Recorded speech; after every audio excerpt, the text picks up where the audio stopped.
One last time, I have to see this ground. It's beautiful now, as if nothing had happened here. Soon they will tear down the main house, and then nothing will be left. Nothing. Except what I remember. I grew up in the town nearby, where my father was the mayor, and where this house stood, waiting for me. It was built by Wilfred Butler. We had never seen him, and he never lived at home. Until the day before Christmas in 1950, he finally did come back for the last time.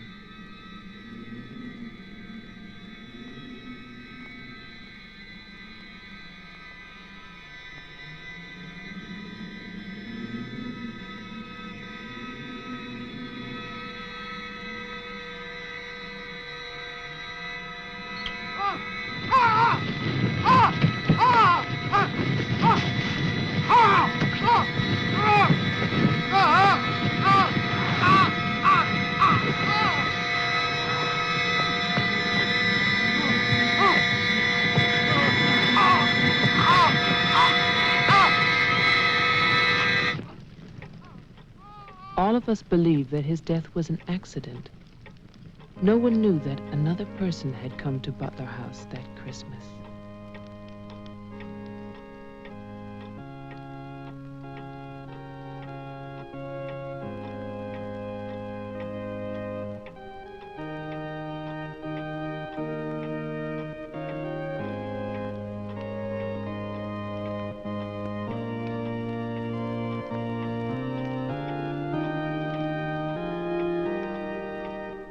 As Deputy Coroner of the County of Arlington, State of Massachusetts, I hereby find, upon evidence of an autopsy conducted by the medical examiner of this county, that the deceased, Wilfred Butler, died as a result of burns inflicted accidentally upon himself on his own premises during the afternoon of December 24th, 1950. No further inquiry shall be held over the body of the deceased, and this inquest is officially closed. All is calm, all is bright, round yon virgin mother and child.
After the coroner's inquest, on New Year's Day, they buried Wilfred Butler.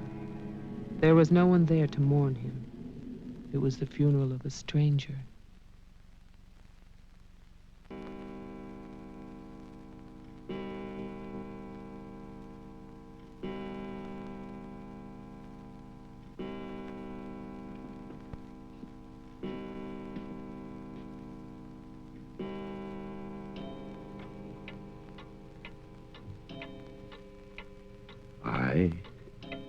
Wilfred Butler, being of sound mind and body,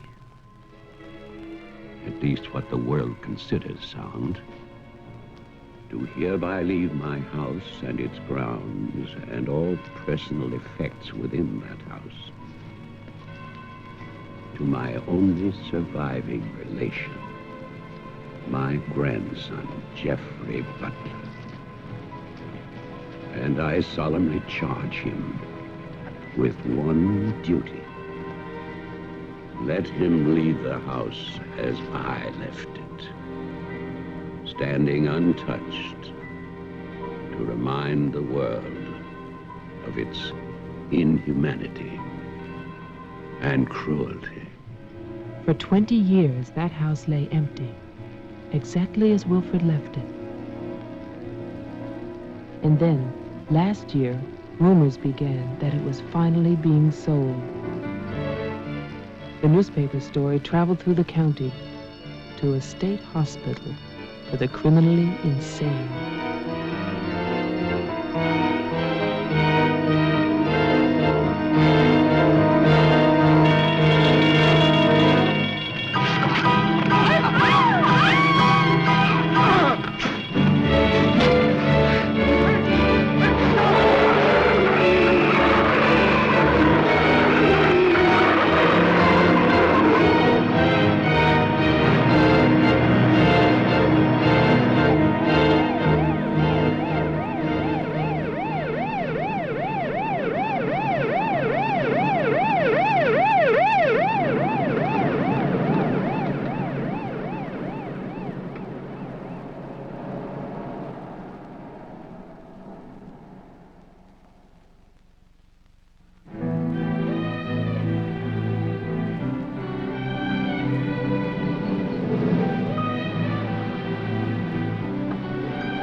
The man who came to sell the house had never seen it.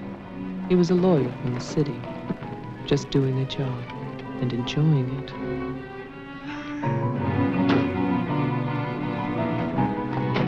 Stop and look serious, please. Oh, you're hopeless. Oh, look. Hey, wait, where you going now? The mayor's gonna have a fit, kid. One more shot. Come on. Stay there. I want one together. And smile.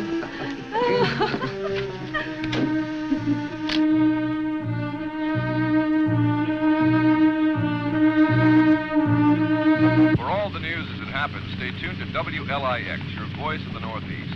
This is Roger Fowler with local stories. First, today's headlines. A warehouse fire still rages in Elizabeth. Police suspect arson. That escaped inmate at Margaretville State Hospital still at large, still hunted by state police. And over in Roxbury, the city passes a controversial housing code.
Well, didn't I tell you? It's beautiful. Can we see the rest of it? Honey, that was it. I think the mayor's waiting for me. My love is such an important man. Right. Laura always says that. Darling, What? Don't be long. Honey, if you get bored, just look at the view. Sooner or later, that viaduct's gonna take us back home.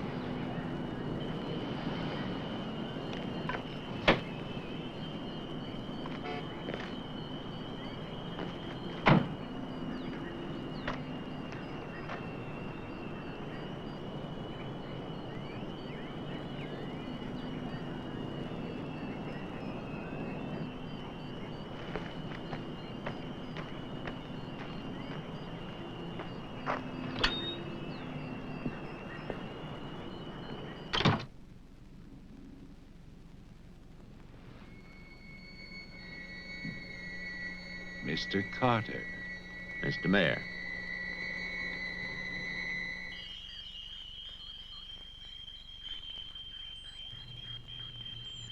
Let me introduce you. This is Charlie Towman, who publishes our weekly newspaper, The Patriot. Mr. Towman. And this is Tess Howard. How do you do? She operates our switchboard. Oh, really? We call her the communications director. And this is Bill Mason. Mason. Our sheriff.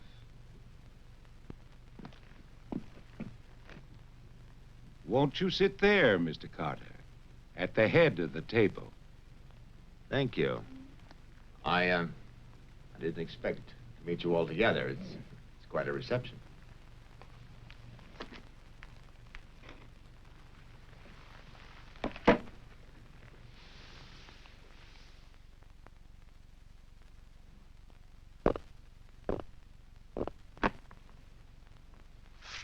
All right, let's begin. As you know, I've been retained by Jeffrey Butler. The matter concerns the house that he inherited from his grandfather, Wilfred Butler. Go on, Mr. Carter. I believe that you offered to buy the house from my client. Offered. We begged him. We wrote letters and we... That's enough, Tess. Well, it's true. Trouble. There's always trouble. I can sympathize. I spent the last 20 years and more driving people away from there. Prowlers, burglars, kids, they're the worst. Chasing for nothing because of that will. That dribble about humanity. No. Inhumanity. What the hell is that, huh?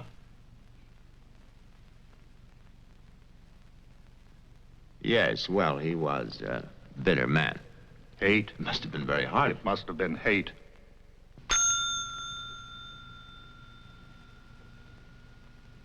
That man hated. Well, some people are like that.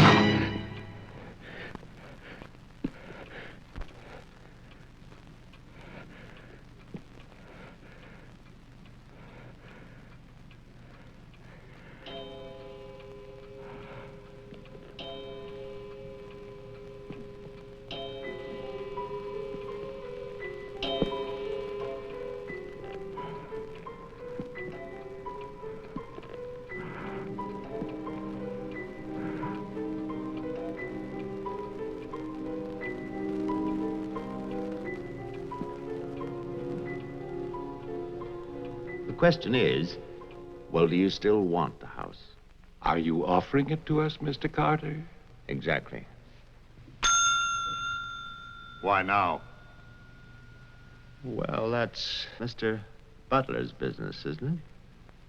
You know we're not rich. Most of us came here during the Depression. But we love this town. It's our home. And naturally, you want to improve it. Exactly. My client understands that, and he fully sympathizes, and he's willing to sacrifice the house for $50,000 in cash by noon tomorrow.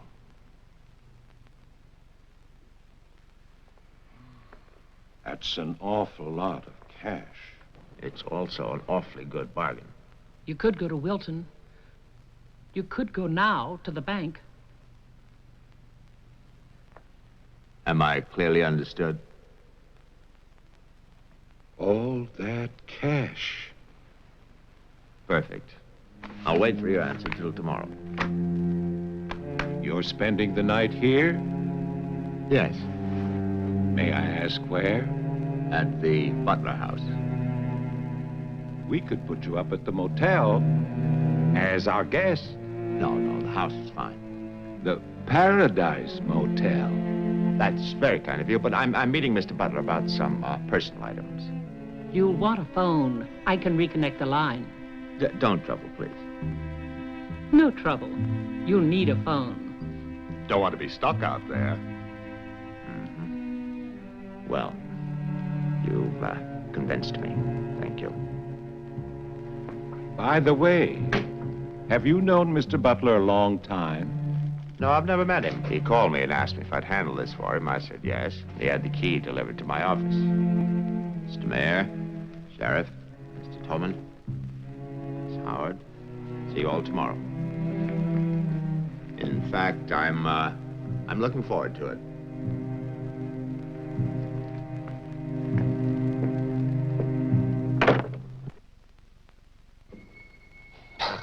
Slick, really slick. He's a big lawyer, Bill. You've got to expect that. Don't tell me about lawyers. Oh, you see the way he looked at us? You see his clothes? He's doing his job. Just don't tell me about lawyers. You know what I'd like to see? Two of them like that one talking to each other. Neither one of them would know what to believe. I love you, too. Honey, when I get home, I'm going to have a nice surprise for you. No, I can't tell you what it is now. It wouldn't be a surprise, now would it? No, I can't come home now, but it'll be very soon. Very soon. Honey, of course I miss you. Yes, I miss Mommy, too. Laura, how are you, kid?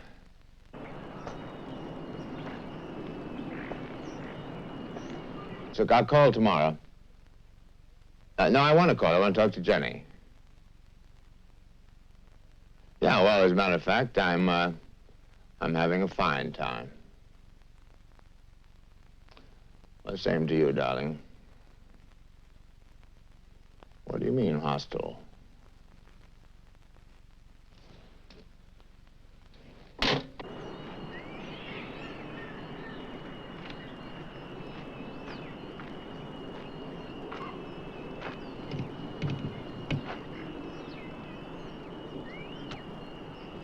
I was wondering, if we get it, what then? Tear it down. Okay. I'd better get going. Do me a favor, Tess. Call Diane, tell her I'm going to Wilton, and I'll be back late.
It's fantastic, isn't it?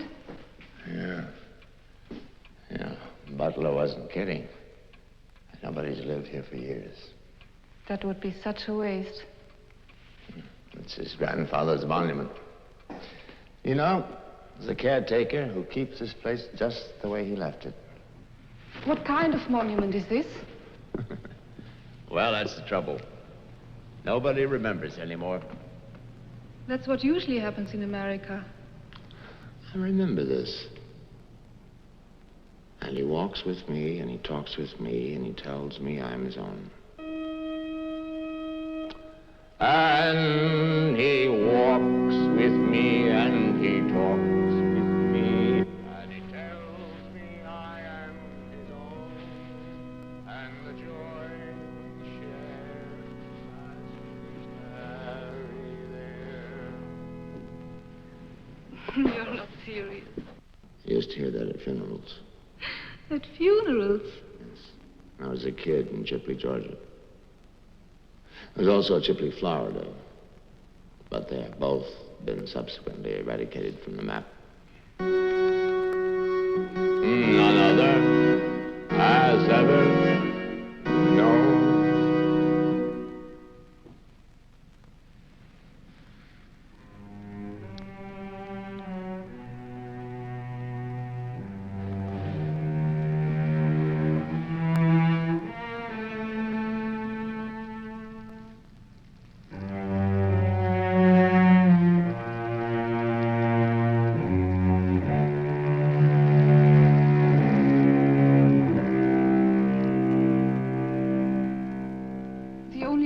Was a delicatessen, so I brought you pastrami, salami, potato salad, macaroni, everything you like. I'll have bologna and macaroni. No, some of that potato salad. Did you pick the wine, too? The delicatessen man took a personal interest in its selection. Oh, well, we got lucky again. That's early 1970. That's hard to come by. Can I have some, too? Of course you may.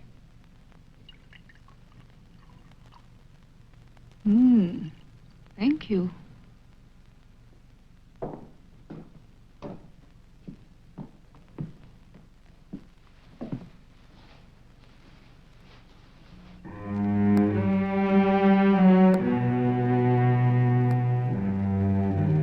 It must have been wonderful. What? The people who lived here. They must have had a wonderful life. Well, I hope they did. Wilfred Butler must have believed in something. Look at that stone fireplace, parquet floor, the mahogany, this table. And you probably think this place is made of wood, right? Well... Wrong. You know what his grandson told me? Underneath that wood, there's 2 feet of stone. The foundation is 8 bricks wide. Now, someday they're going to come in here and they're going to tear this place down and they're going to build little tract houses all over this property on quarter-acre and half-acre lots. And that bulldozer's going to come up that hill toward this house. And it's going to get the surprise of its life. They built a kingdom out here. Only nobody's left. No? Butler has a grandson. No.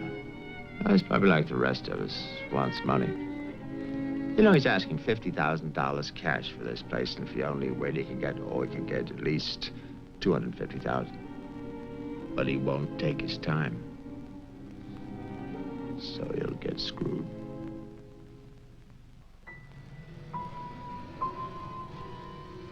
Do you want to go upstairs now?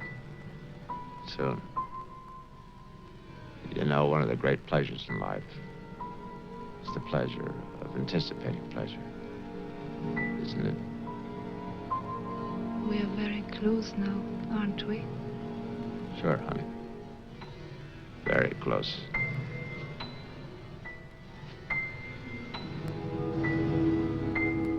I don't see any beds yet. Well, keep looking, honey. Butler said the place was furnished.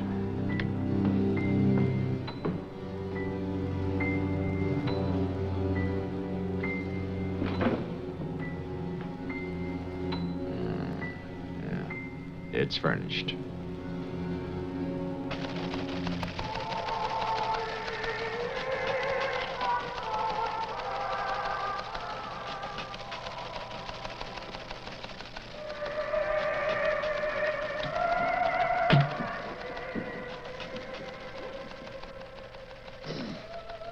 Anything doing? No, sir. But look at this.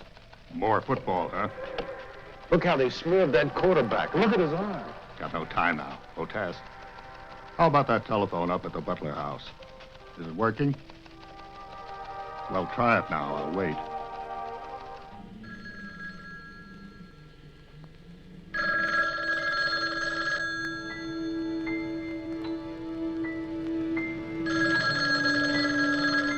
Hello?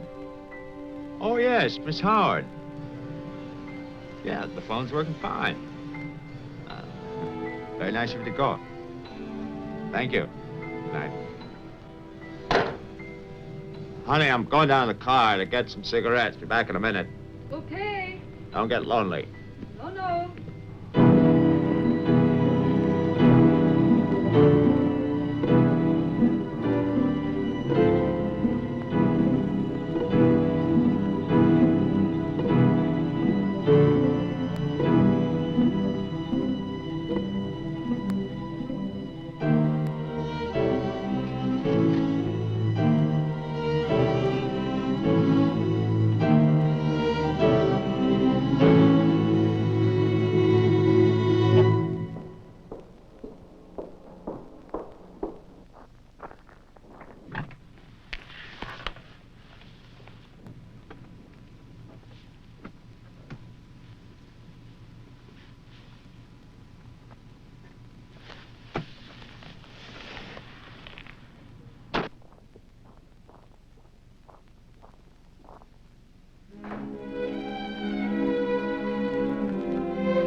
Get your cigarettes? Yes, I did.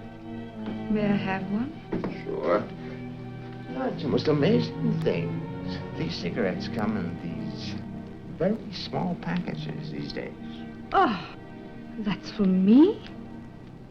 Mm-hmm. Can I open it? Oh, no.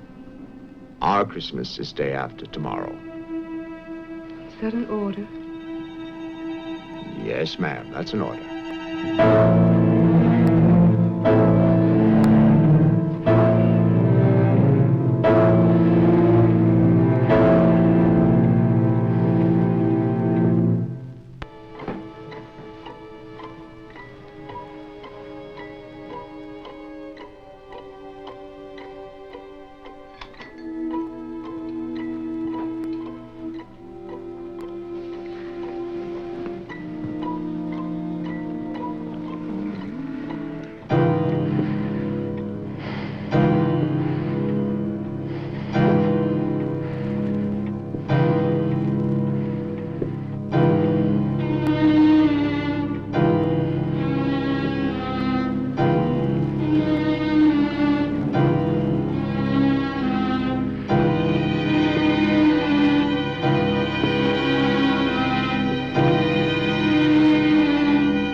Bill, someone's calling from Butler House.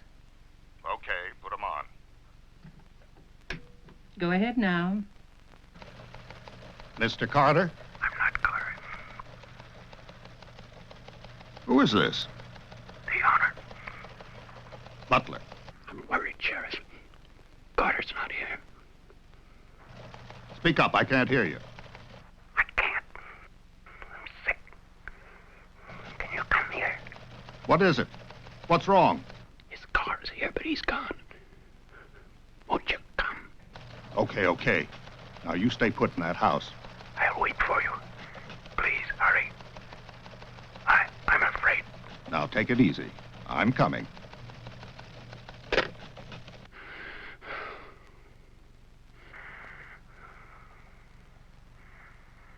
Mr. Butler, are you done? Tess, I've come back. What's that? Tess, I want to see you again. Hello? Who is this? You know me, Tess. It's Marianne. Tell the mayor. Tell them all. I'm waiting in my father's house. Tess. It's so lonesome here. Don't be long. Hello? Hello? Hello?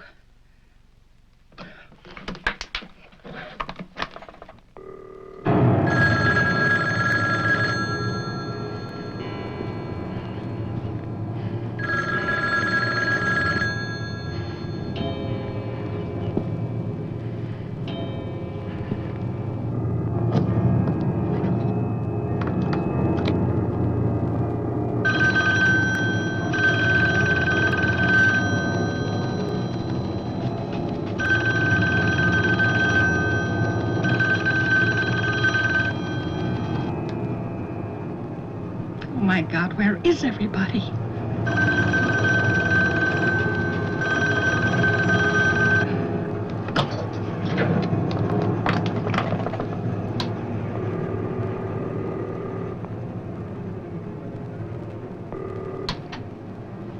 Hello? Oh, Maggie, thank goodness. What is it, Tess? Something's come up. Something urgent. Can you start early? Oh, honey, I'm watching TV. Maggie, Daly, you get yourself over here. What is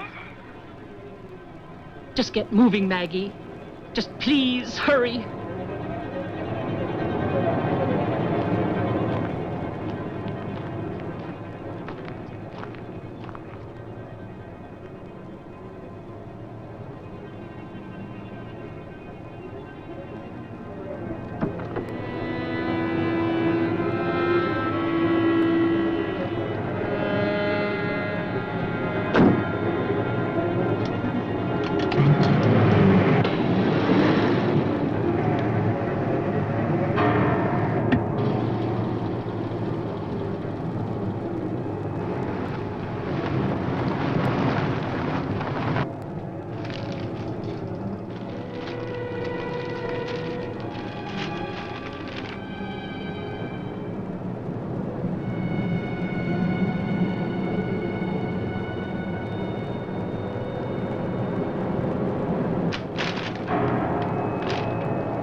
Come in. It's open. Okay, mister, that's far enough. What do you want here? Mayor, Try again. My father's not home. And don't move. you want me to put my hands up? No. Just stay there. What are you staring at? I seem to remember you from the road. That's why I'm holding a gun. You scare me. Well, that makes sense. Thanks. Does everybody carry one here? You can ask the sheriff when he gets here. I'll call him. I'm sorry to disappoint you, but the sheriff's office is empty. How do you know? I was just there. Who are you? Jeffrey Butler. Oh, you're the one who's selling the house. Yes. Have you any ID? Come on. Don't laugh at me. I want your ID. Some maniac escaped from Margaretville.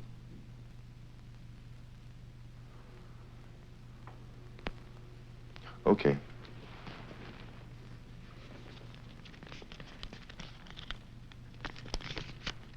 Put it on the table.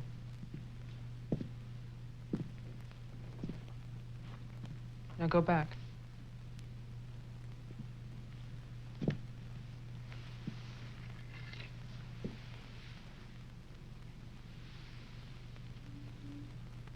California license. Lucky you. Would you like to see my maniac card from the asylum? They give you one when you escape. There's a big scarlet M on it so people won't get confused. Okay. Look, I'm sorry about the gun.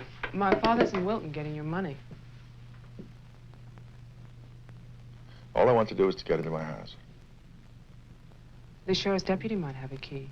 He's about the only one I know of. Well, where's he? You go down the road about 1.5 miles till you come to a white house with a white fence, and then you can't miss it.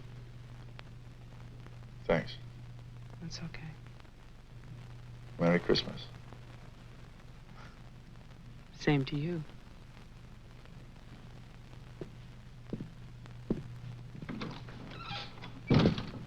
If I don't call back in an hour... What? Call the mayor or Mr. Towman and nobody else. Promise me you'll do that. Well, sure. Mark it down, honey, so you'll have it. Sheriff to 301. I'm heading west on Route 5 to Butler House. You'll hear from me.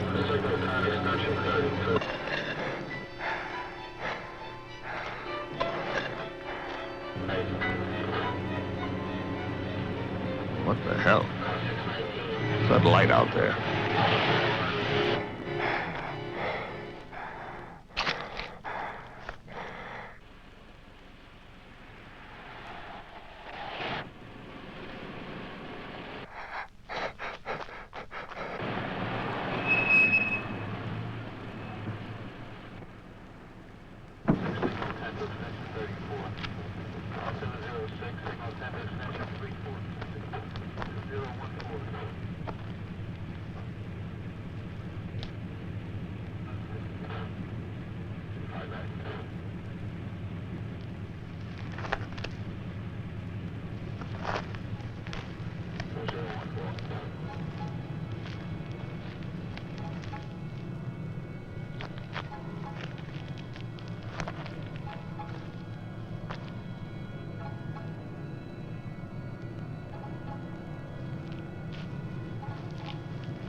Hi.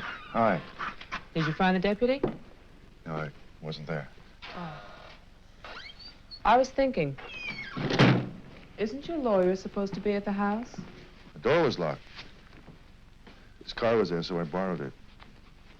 You mean you stole a car? Yeah.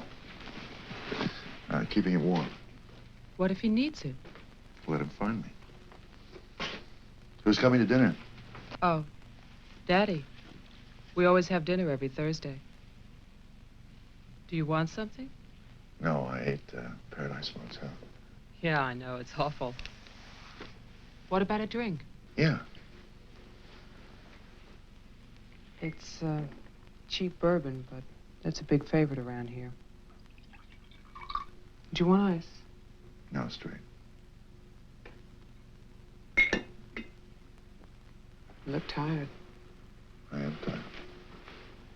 Well, here's to a fast dollar. Cheers.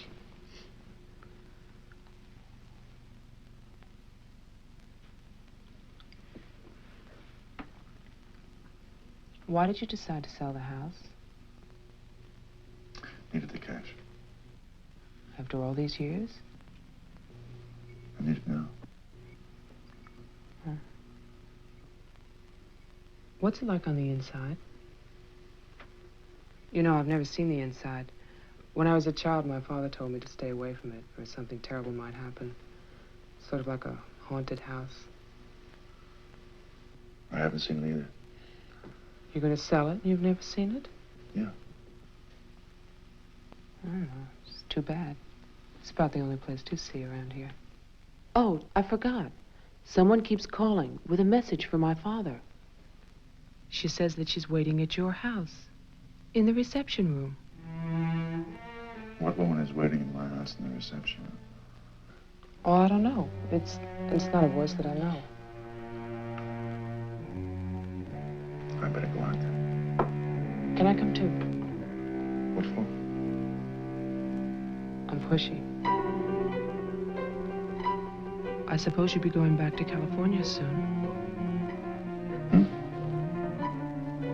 California? You said you lived there, remember? No, I'll be traveling. Jeff, look. It's the sheriff's car.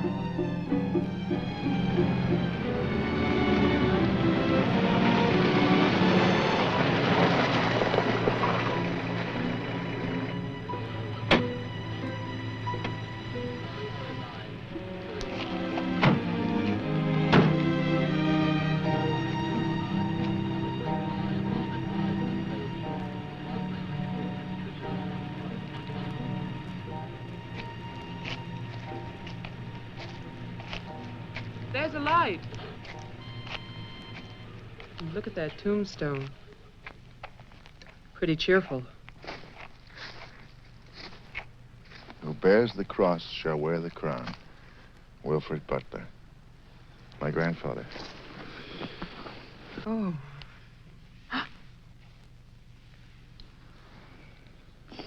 Someone left their sunglasses in the snow. They're the sheriff's. My lawyer's missing. So is the sheriff. You get strange phone calls.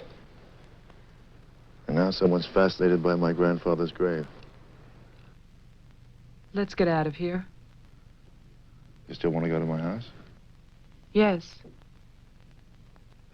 But I don't want to go alone. Listen. I'm not nervous. Well, of course you're not. Oh, it's the cold. I'm shaking from it. Let's get out of here. Okay. We'll get help in town. It's 10 minutes' drive.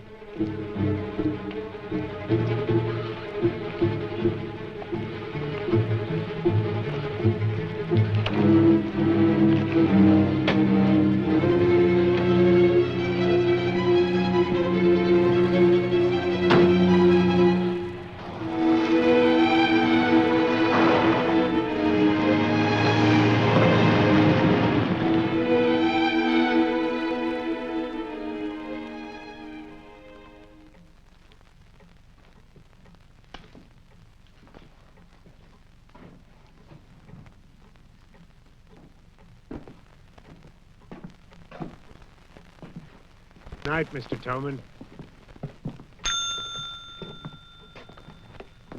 Have a nice holiday.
Deputy's not here, but Towman is.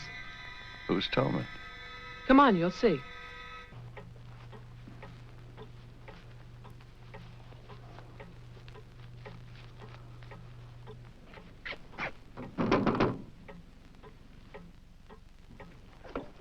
Mr. Towman, wait. No, please, I have to talk to you. I'm sorry. This is Jeffrey Butler. He's the one who's selling the house. He can't get inside the place. And my father's gone to Wilton. So we wondered...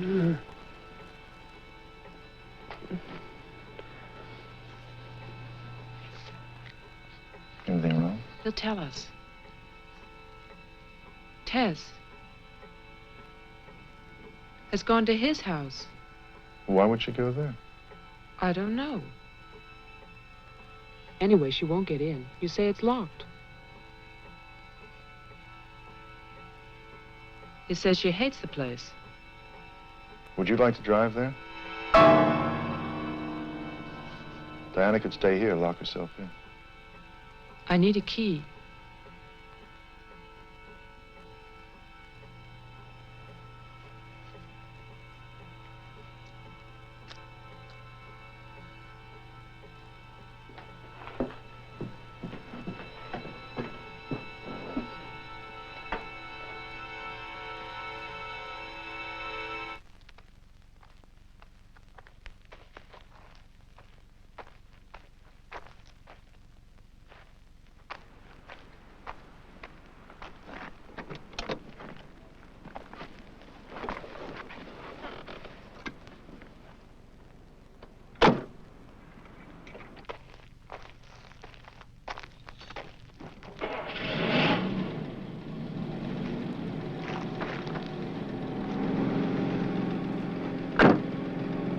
Oh, man, this isn't my house. It's Tess's.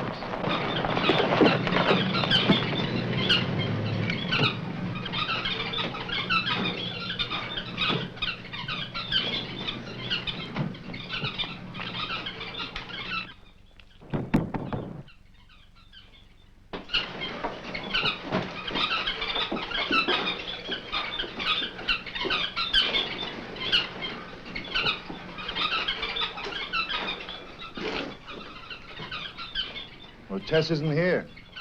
Are you satisfied? She must have gone to my place. Well, why wouldn't she go there?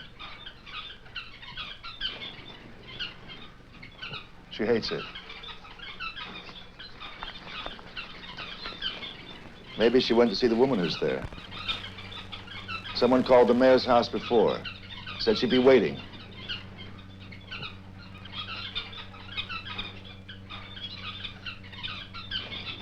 What is it?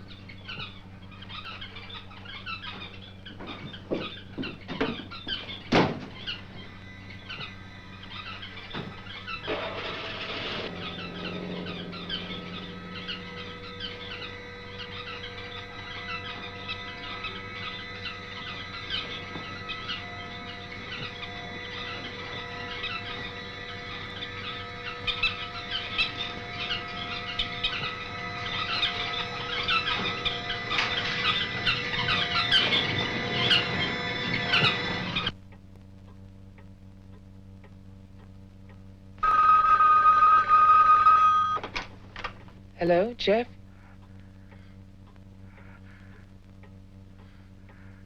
Hello?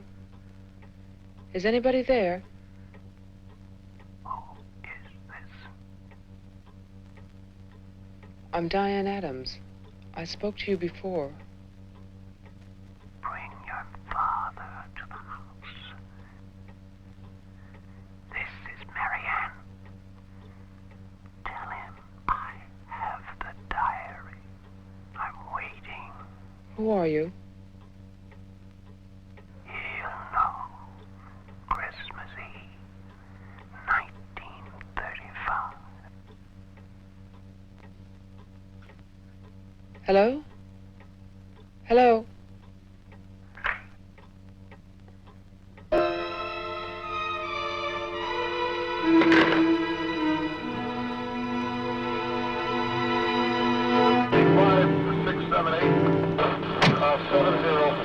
signal 10, 704, C Charlie. 704, signal 10, 704, C Charlie.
Sheriff, I saw your car.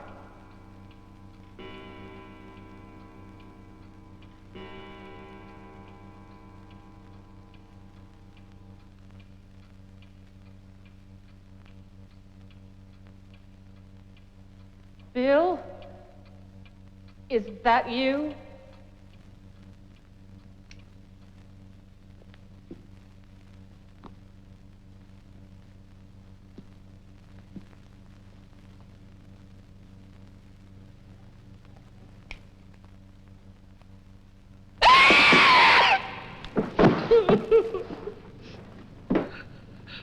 Tess, you can't see me, but I can see you. Oh, yes, I remember that face. You're older now, and fatter, but still, Tess. And you're frightened, aren't you? Don't be afraid. I want to help you. Take my hand. Take it, Tess.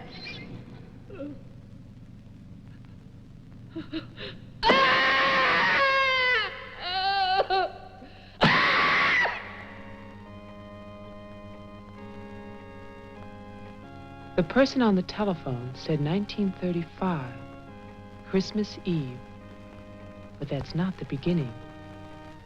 In 1927, Butler House was restored by Wilfred Butler. After that, I find social notes, parties, nothing special. Then, in 1930, Butler's wife, Catherine, dies of tuberculosis. In August 1933, it starts. Wilfred Butler's daughter is cruelly attacked and raped. Her name is Marianne, the same name as the caller who left those messages tonight. She's 15 then. On May 2nd, 1934, Marianne Butler gives birth to a son, Jeffrey Butler. Jeff. Early in 1935, Butler House is turned over to a Dr. Robinson as an asylum for mental patients.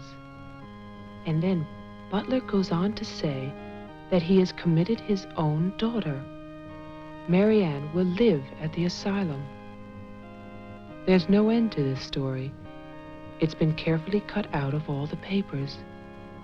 Why would Towman do that?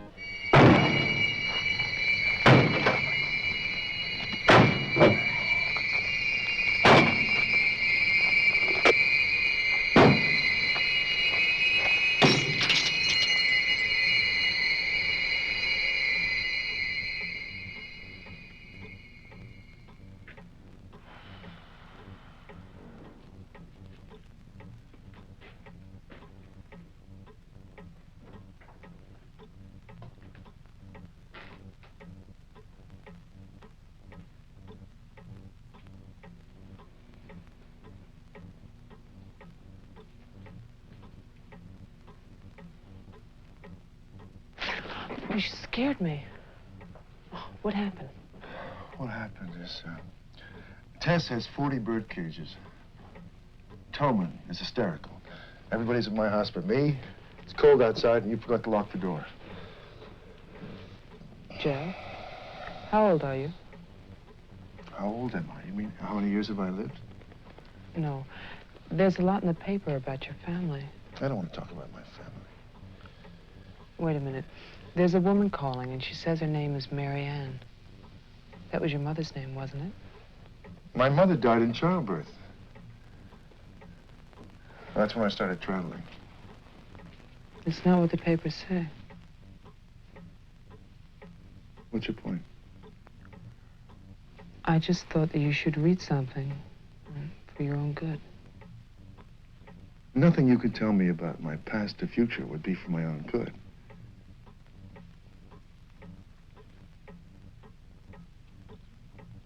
Where is the paper? It's on the table.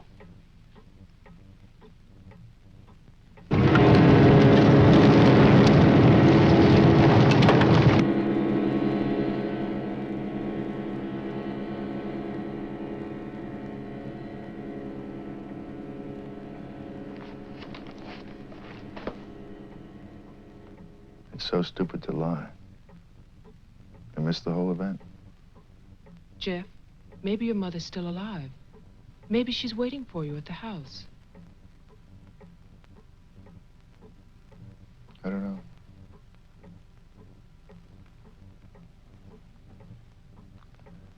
Come on. No more side trips. Let's go out there.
He's dead.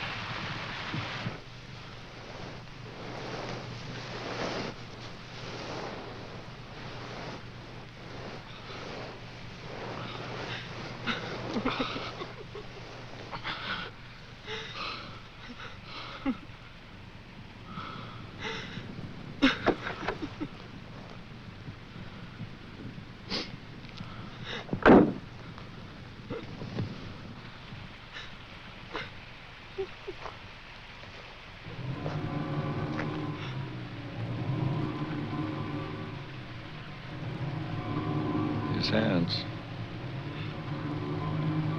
Somebody cut off his hands. You killed him. You killed Towman. He's asking for help. You killed him. Get in the car.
Butler house.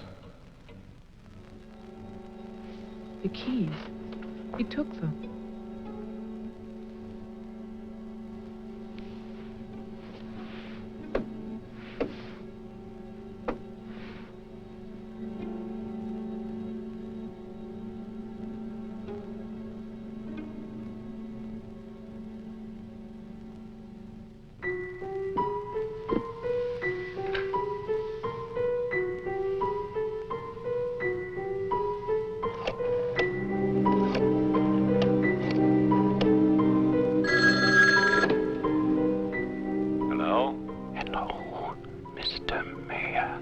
Yes, what?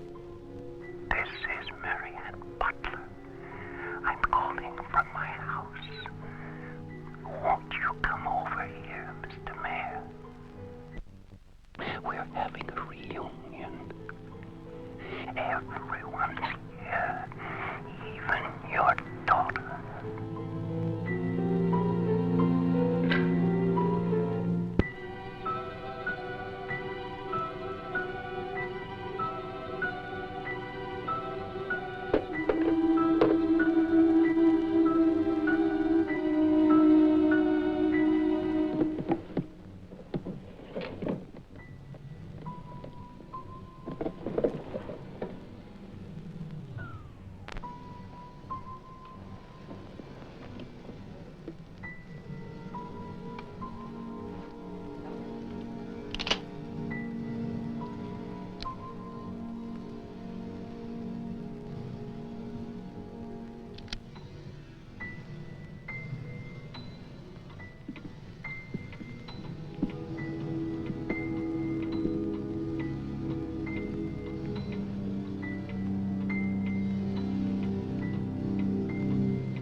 I write this knowing that no one shall ever see it.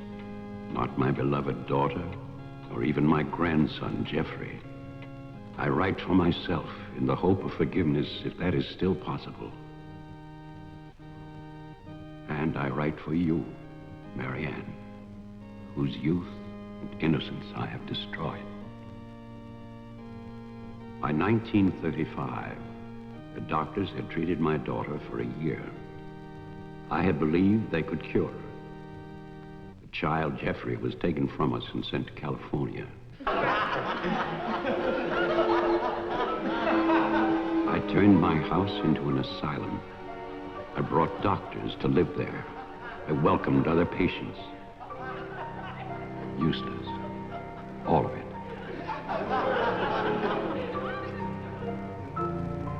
I remembered what she had been. There was never a lovelier, happier child.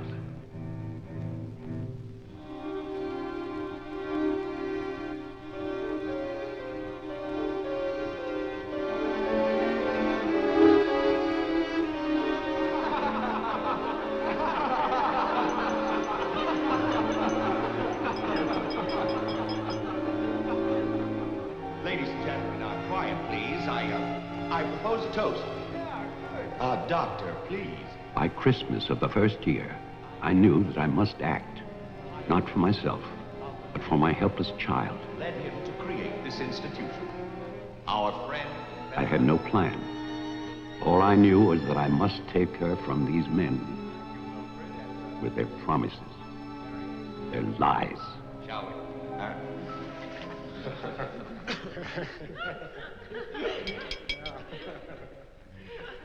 For he's a jolly good fellow, for he's a jolly good fellow, for he's a jolly good fellow, which nobody can deny, which nobody can deny, which nobody can deny, for he's a jolly good fellow, which nobody can deny.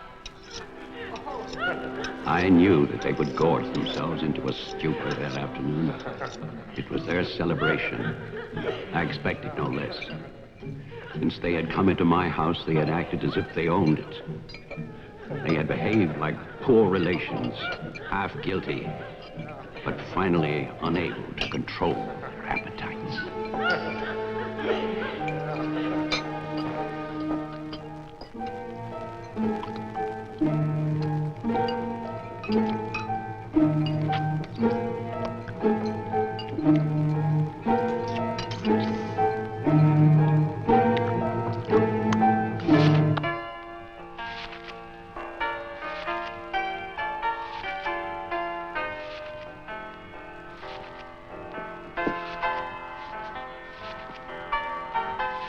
After dinner, they danced and drank as they usually did.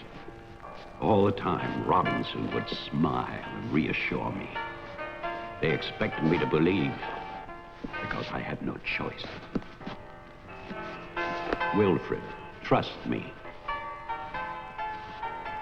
He really believed Marianne would be well. He saw a light.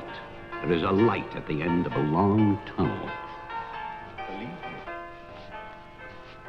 There is a light at the end of a long tunnel.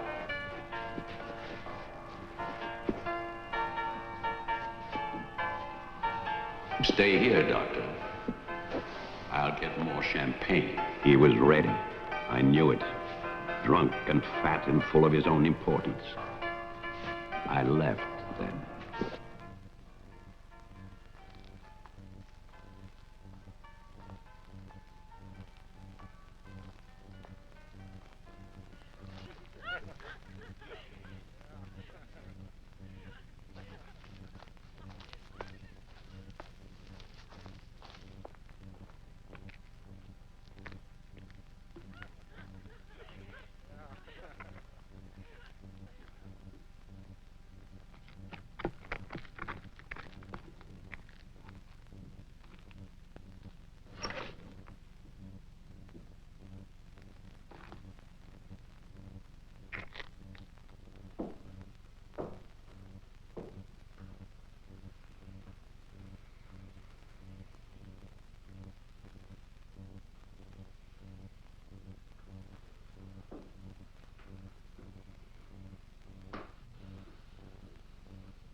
My cruelty to Marianne was inhuman. I know that. I had loved her. I had fathered our child, Jeffrey. I had brought her to this. But I swear that on that afternoon, all I wanted was to save my child.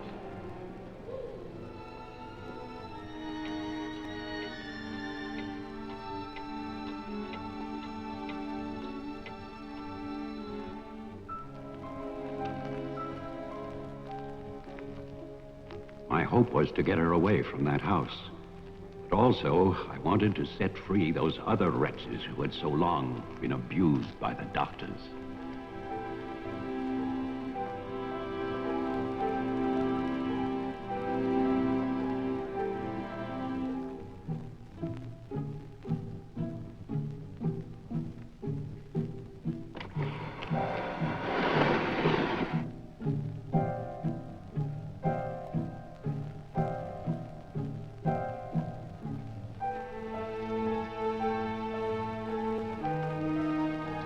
I knew what they might do if these inmates were freed. And this is my guilt. I knew. And still, I freed them.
the inmates started for the house, I went to get our car to take Marianne away.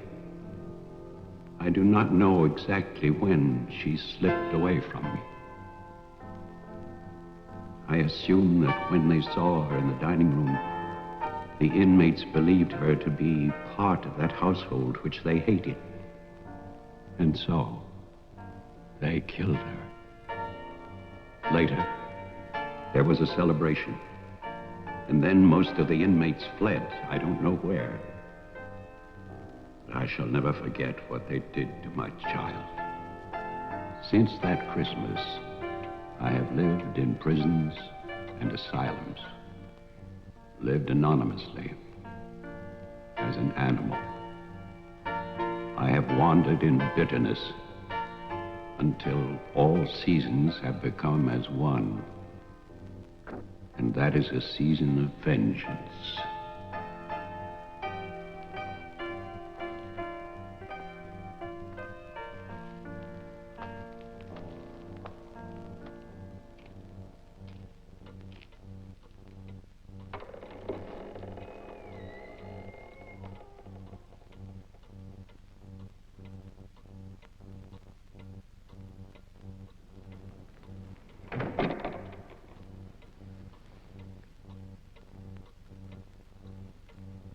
Jeff.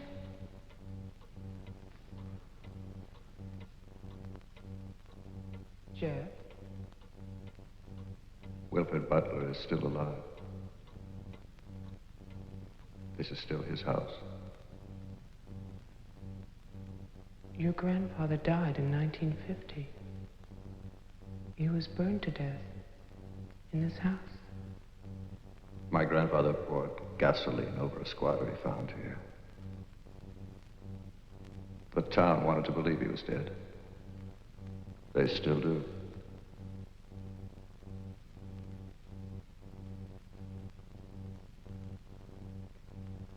This house was an asylum.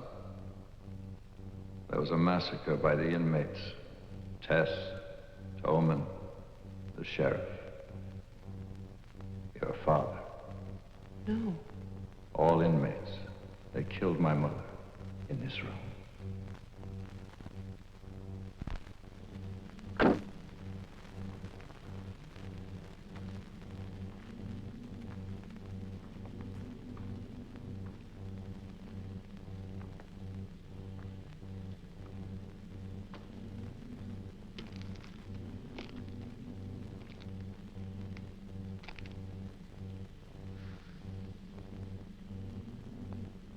Who's that? Who's there?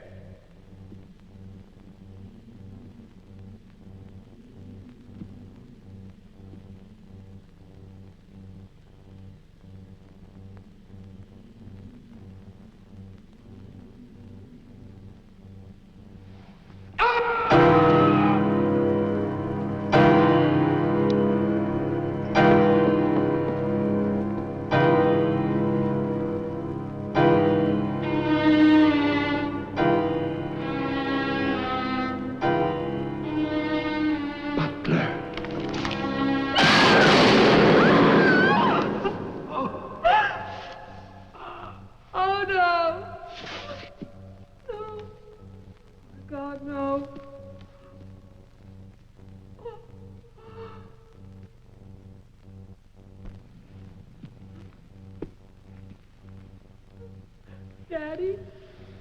Daddy?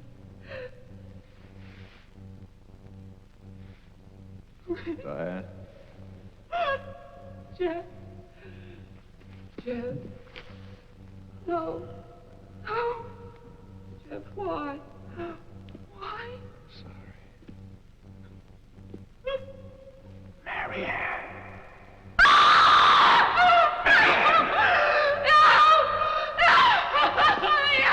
Don't run away. Don't. I'm your father. Don't be afraid. I won't hurt you. Please. It's all right. I won't hurt you. I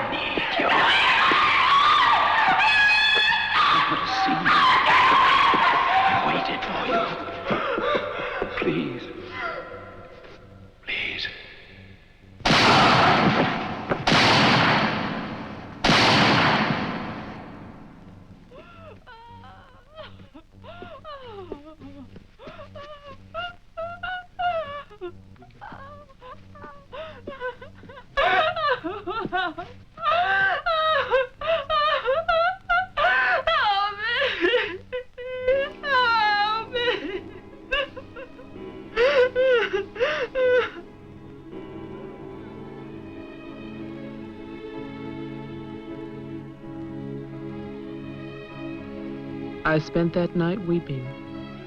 By morning, there were no more tears.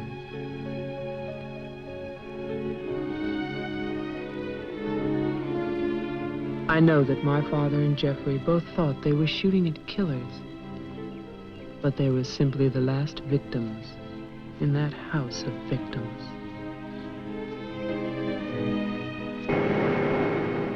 And now, a year later, they will tear down Wilfred Butler's monument. But they can never destroy my memories of what happened here.